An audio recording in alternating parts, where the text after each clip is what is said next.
There is a ninth and 10th grade example that I want you to see on a video, which is at the InsideMathematics.org website.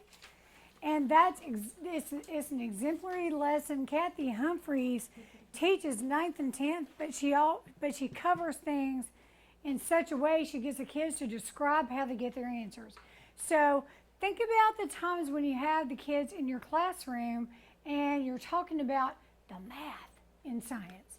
And they're all freaked out because, number one, they don't understand why they're doing math and science. Oh my God, I can't do math and science. And the second thing is they don't know how to make sense of the data. And that's a really big part of it, but she does a really good job of getting the kids to discuss. So I wanted you to see a good example of that and think about ways that you can actually bring her process into your own classroom. What the teacher had done, I liked those strips that she had made with the holes punched in them because you could actually put brads and then manipulate everything and move it around. So you would have, they could cross in different places. So I thought that was a very good manipulative to use in math.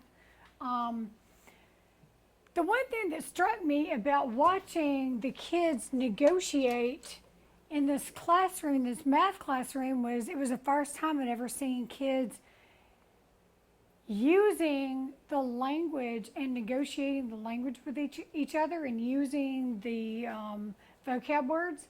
So they used parallelogram, they were congruent sides, they used rhombus, and they all were using the technical terms for the various shapes, which was nice.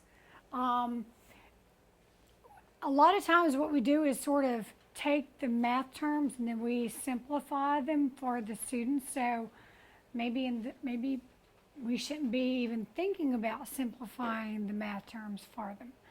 And having them to actually discuss and describe how they came up with an answer was kind of nice to see, because I can see the kids actually doing an experiment and collecting data, and then they have to talk about, all right, what type of graph do we create to represent this data?